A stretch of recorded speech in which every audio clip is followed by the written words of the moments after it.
So we'll have to decide as a board how big this goes, you know, how widespread this is, whether we're looking at literally every school and every boundary, whether we're looking at tweaking things, certain things.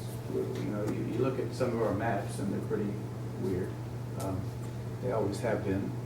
School property doesn't always come up where we want it to be. And, I know I hear people saying that we put schools in the wrong place, and sometimes we do, because that's the only place we can get the property to, we can afford the property to do it. But I think we're at a critical juncture, particularly with high poverty schools, and really needing to, whether it's through assignment and or other mechanisms, figure out a way to address it. And we can't address it if we're not talking about it. So. Adamant that it has to be put on the table and discussed. That's a number one or two priorities.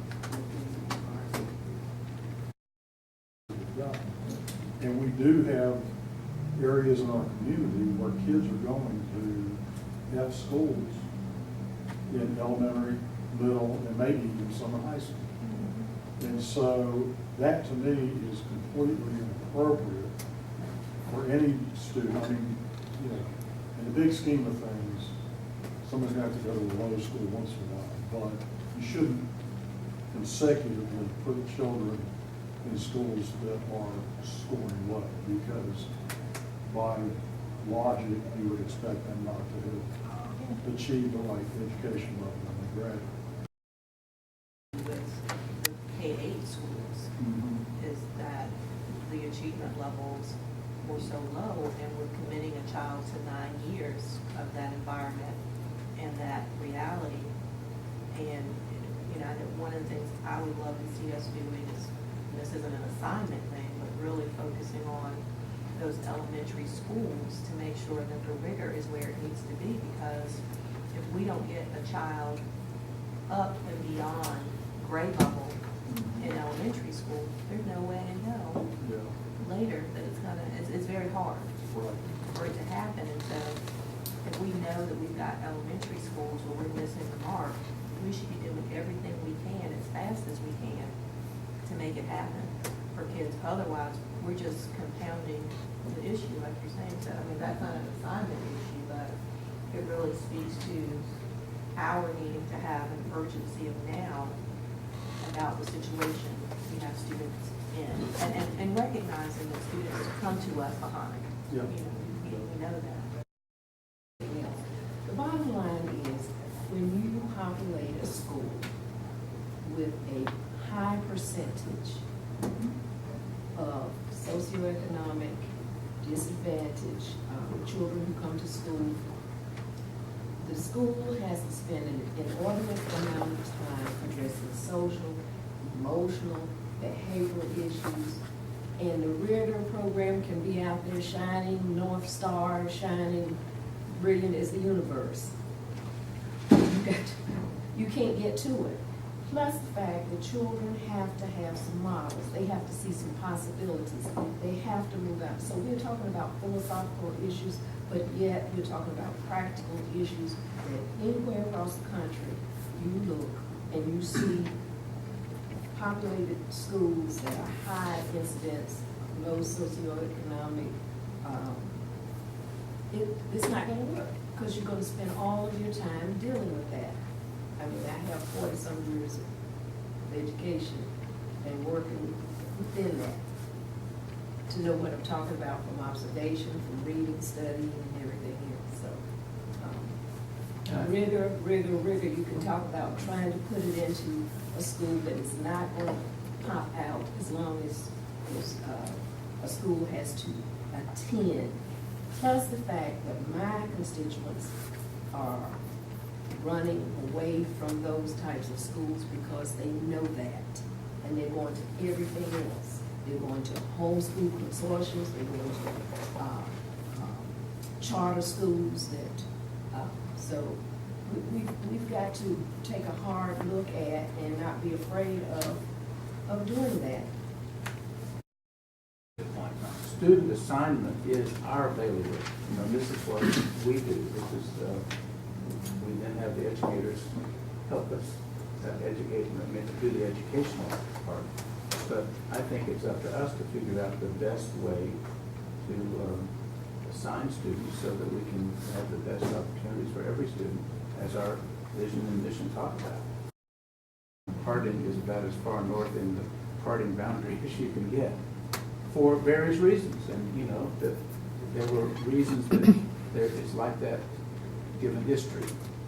But this is a new opportunity for us to take that and say, what difference could we make? Could we include other neighborhoods? And District 4 typically has more students attending school outside of its own district than any other district does, partly because they have the means to do it. And they have the wherewithal to get in the lotteries and do all that sort of thing. How is our agenda structured so that we can begin to have this conversation? Because I think this group in bits and pieces have had snippets of the conversation, but it only works if the entire board is really talking about it and exploring the issue and being thoughtful about it. What is one of the programs they have at the high school there? Well, let's just say mechanics. Okay. And a student in that field pattern wants mechanics, but it's not offered at his or her high school. Do they have the option to move? They can go through the transfer process. You know, we do have programs that are unique to each school. As you just noted, there's programs at East Mac, such as automotive, Yeah. that may not be available at Butler, for example. So that's not considered magnet. It's not magnet, and you actually raise a good point. I think you're going in this direction. We are now getting into an era of expanded options Yeah. that aren't magnets. And that is an item that we will have to address as a part of our policy that's not currently in our policy. We talked over the last 2 years about every child needed to have 2 or 3 good options of schools, but we never developed it. We never defined that. We never defined that right. And Yeah, that's a good point. the old days, that was our language. And also, we were talking about the CTE pods where you would go The hubs, yeah. the hubs. And I don't know where we are with that anymore. Because that was all future coming down the pike, and whether we were going to continue all of that, given your question, you know, the opportunity to go where the program was that you really needed. Now, it is an equity issue that we offer the same things. I've had people ask me lately, have we done away with orchestra and band in middle school? Well, we haven't. But not all middle schools have orchestra and band because we don't have students who will take them. But they're not, they also cannot trade that position. So they may have an orchestra teacher doing some other kind of teaching without students who are learning to play instruments and play together. But that's one we haven't given any freedom about, because we want to make sure every school has orchestra and band opportunities for students as an equity issue. Every student will be guaranteed to attend their home school, and then talks about those exceptions. What happens if a student moves during the course of the school year? And we have always honored that child's placement through the end of the current school year. The board has supported stability for that student. If they wish to continue, of course, they have to provide their own transportation. But then the following year, they'd be assigned to the new school based off of their new address. So this describes that. So, Go ahead, I'm sorry. knowledge finish. Well, I was just going to say, number 3, the exceptions, and that being with our high school seniors, if you're in your 11th grade year and you move, you can certainly stay through that junior year, but also continue for the senior year as well. Our current setup creates a rock and a hard place situation because, as Paul alluded to, you may have a school that academically is not succeeding, and as a parent, we're asking you to trust us, send your child there anyway. And I almost feel as if we need to look at all 170 schools now, 164. 64. I'm putting the new ones that are coming online in the fall in there. We need to look at them and say, would we send our children or our grandchildren to that school? And if we would not, why not? And what needs to be done about it? Because we shouldn't have to put families and parents in that rock and hard place situation of having that feeling that this school is not going to meet my child's academic needs and the goals of our family. And I know what we have on paper, but how do we get to that place where they're not having to make those choices? And as Ruby alluded to, seek to flee, whether that's a magnet school, a charter school, a home school, private school, what have you. How do we get us to that place?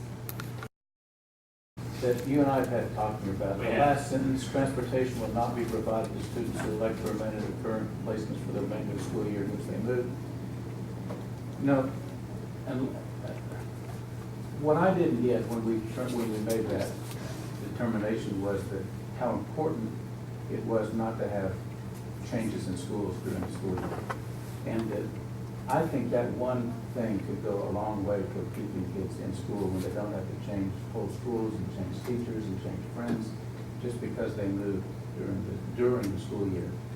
I get it if we're only going to do it for the next year and the next year and all that, but that school year, when we had a report, maybe before you joined the board too, but that 2 or 3 changes in schools during the year can just absolutely destroy any chance of staying on regular for many students. And so here's a place where we could, but this costs us money because now there's another bus going through Big another dollars. neighborhood. And again, we were doing it to save money, but I think that educationally, Ruby, to your point all the time, we have lost the ability to make sure that these kids are getting the best education they can get.